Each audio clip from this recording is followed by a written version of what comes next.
Welcome to this video where we'll be talking about phonological processes. During connected speech, certain phonological rules may occur so that the surface form of a word is quite different from its lexical representation. Phonemes become allophones via phonological processes, for example aspiration, devoicing, nasalization, etc. Phonemes undergo systematic variation depending on their context. A phonological process is a process in which a target or affected segment undergoes a structural change in a certain environment. Phonological processes are represented by phonological rules.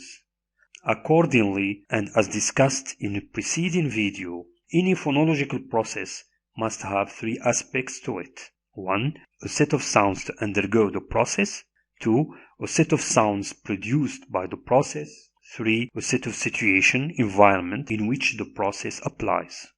The various types of phonological processes that affect sounds in word languages operate through one of the following mechanisms.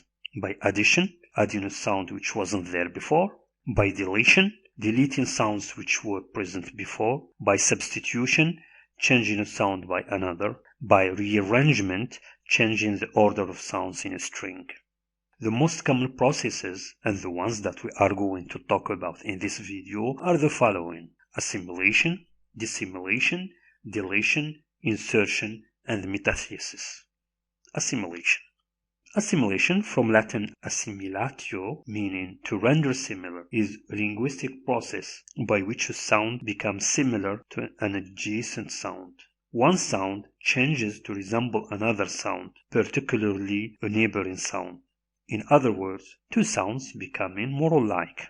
Assimilation results from the influence of one segment on another. The sound becomes more like another nearby sound in terms of one or more of its phonetic characteristics. When two phonemes occur in sequence and some aspect of one phoneme is taken or copied by the other, then we get the process known as assimilation. Assimilation is a rule that makes neighboring sounds similar by spreading a phonetic property from one sound to another for ease of articulation. A feature of one segment is shared by a neighboring segment. The sound becomes more like a neighboring sound due to certain phonetic property. Assimilation may be due to co-articulation, or it may be language-specific, arbitrary. A sound may change by assimilating, copying a feature of a sequential neighboring sound. For example, in plus possible becomes impossible, in plus resistible becomes irresistible, in plus legal becomes illegal. Let's have a look at this set of data in front of us. We have pancake, so then in pan becomes velar because it assimilates with the following k. The nasal is alveolar in san, but it becomes velar due to the following g sound in glasses. 7. The v in 5 becomes devoiced, becomes f under the influence of the following p, 7. Has to becomes has to, so the z for has devoices due to the influence of the following t. Assimilation patterns. Two main patterns of classification are the following: phonetic features and direction of change. Assimilation types are according to the direction of the assimilation. We can mention two: the difference between progressive assimilation versus regressive assimilation. Progressive assimilation, or left to right assimilation, is a pattern of assimilation in which a sound influences the following segment. If the phoneme changes to match the preceding phoneme, it is progressive assimilation. The sound that changes follows the sound that influences the change. We have here some examples. Dogs, the s becomes z because it's influenced by g. The ending s is assimilated to z by the influence of the preceding voiced g. Pubs, so the s again becomes z out of the influence of b. The ending is assimilated to z by the influence of the preceding vowel b. In progressive assimilation, features spread forward in time. An example that we can see now is voicing assimilation for English plural marker. Cat, cats, dog, dogs. So the S assimilates in voice with the consonant preceding it. Regressive assimilation.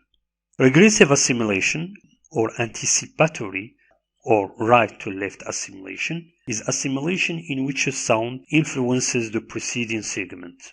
If the phoneme changes to match the following phoneme, it is regressive assimilation. Sounds that change precede the sound that caused the change. An example here, as you see, is monsieur in one of its pronunciations. So S becomes sh out of the influence of the following year. The sound S, miss, is changed to sh by the assimilation of the following palatal glide year. In regressive assimilation, features spread backward in time. An example here is the place of assimilation in English for the prefix in, which assimilates with the following sound: improbable, incomplete. So in incomplete, N becomes filler. In improbable, the N becomes labial. Assimilation types according to the phonetic features. And we are going to see two distinctions, that between total assimilation versus partial assimilation. In total assimilation, the entire target sound changes to match another sound in its environment. As we see from these examples, in one of the pronunciations of winner. So T becomes N, meaning that T becomes N in the environment after N. Same for one pronunciation of Sener, where T becomes N. T becomes N in the environment after N.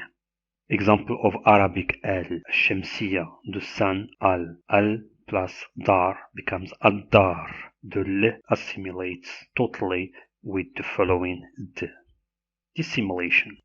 Dissimilation is when a sound is modified to differ and becomes less like a neighboring sound in a certain phonetic property. For example, to make a sequence of sounds easier to articulate and distinguish. Dissimilation rules change feature values to make two phonemes in a string more dissimilar. Dissimilation is rarer than assimilation. The example here is in fifths, where the dental th is changed into the stop t, because we have three fricatives, th, th, s, and by changing th into stop, the three become dissimilar. Deletion. Deletion or elision is a process which removes a segment from certain phonetic contexts. In other words, deletion is the loss of a phoneme. A segment is deleted at the phonetic level. The deletion rule tells us when a sound is deleted. Examples: in English, a schwa is often deleted when the next vowel in the word is stressed. Memory becomes memory. Same thing for Barbara, Barbara. Suppose, suppose. Note also the deletion of the in you and me, not you and me, and in friendship, not friendship. Insertion. Insertion, also called epenthesis, is a process that inserts a segment into a particular environment, that is to say, within an existing string of segments. One or more segments are added to the phonetic form of a word or a morpheme. This extra segment acts as a bridge between two sounds. It also happens to make a foreign word fit the pattern of the language. Some examples: p added in something and warmth in some pronunciations, k in length, t in print, and t in fancy. Schwa inserted after word final nasal, niner. Insertion of in some varieties in law and order. Metathesis. Metathesis is a process that reorders a sequence of segments, changing order of the phonemes. Metathesis rules transpose or move segments in a string or word. The resulting order is easier to realize and is more common in the speech of children, in slips of the tongue, in dialect variation, and across historical stages in the development of a language. An example is when ask in English is methatized into ax. Historically, modern English bird is metathesis result of bird from Old English.